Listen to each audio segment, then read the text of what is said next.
There's new life in our worship. There's new life in our service. The Spirit of the Lord has Good morning, viewers. Welcome to my brief devotion titled Fresh Bread.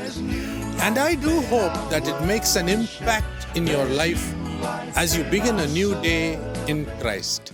My devotion this morning is titled The Paths of the Sea.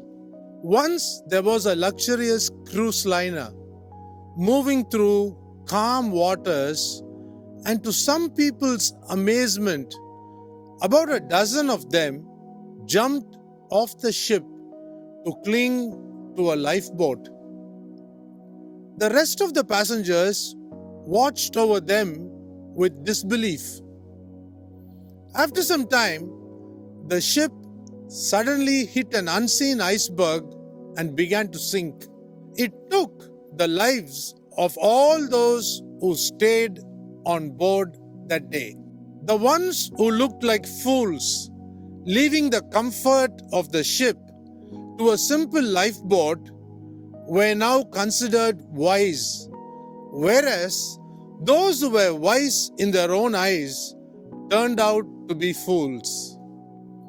It wasn't until the mid-19th century when Matthew Fontaine Maury, the father of oceanography, published his discovery that the ocean possesses predictable paths or currents.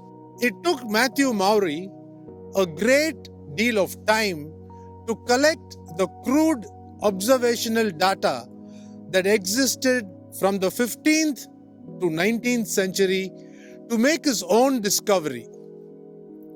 And yet, David, thousands of years ago, in Psalm 8 verse 8, mentions about the paths of the sea. When this psalm was written, the only seas known to the Hebrews were the Dead Sea, the Sea of Galilee, the Mediterranean, and the Red Sea.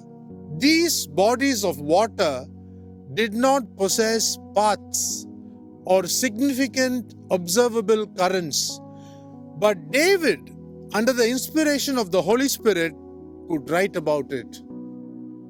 Doesn't this spur us on to trust God and His Word and not swim along with this world but against it?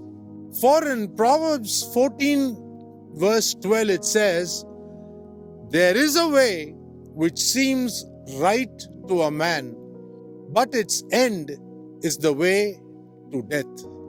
In my opinion, I feel it is best to allow God to lead us, as Psalm 37:23 records.